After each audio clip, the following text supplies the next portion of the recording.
Hey, it's been a while. P is for pager. Now, have you ever come across a pager?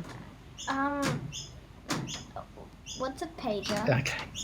Well, actually, you probably have come across, I'm sure you have come across a pager, and probably most people have, because today the most common use of pagers that I see is in restaurants. And so when you place an order, they'll give you a little device, usually about the size of a coaster or a bit bigger, flashing lights. And when your order's ready, it buzzes and it makes a noise. Oh yeah, Yeah. like an RSL. Yes, that's And it right. goes. Bzz, bzz, bzz, bzz, That's bzz, very, very similar to how it goes, exactly. So that is a pager, and pretty much the most common use of a pager that you see. So it's a low range UHF or VHF signal, same as what's used for radio broadcasts, but very small scale. So it'll work in a restaurant kind of environment without interfering with a lot of other things. So that's how we see it used today.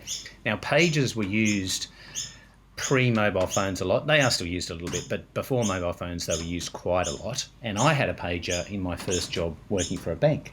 And that's because there was no mobile phones, or certainly no mobile phones that were used on a large scale. I think at that time, the first mobile phone that I saw was on Lethal Weapon, and the phone was the size of about a shoebox. It was enormous, so no one had them. Oh wow. So the way you contacted someone was you rang a phone number, dictated a message, and then that would then appear after your pager went cha cha cha cha cha cha, made this annoying noise and buzzed, and then you'd look and it'd say a message, and usually would say phone such and such, like some short message like that.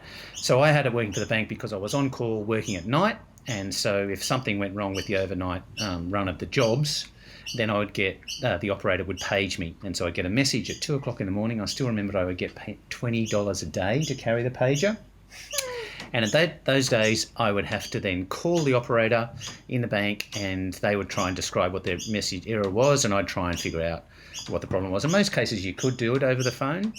Sometimes, and I remember this vividly, you would get an error like a SOC 7, SZS 0C7, SOC 7, and that was a divide by zero error, and that meant something had gone wrong during the day and that a zero had got into the data, and in the overnight jobs it tried to divide by that number. Boom, big error with the program, and the only way you could solve that was to actually then get a taxi into the office, look at the data, try and figure out what went wrong and put the correct data in, and then restart the overnight batch. So that's how I used a pager back in the day.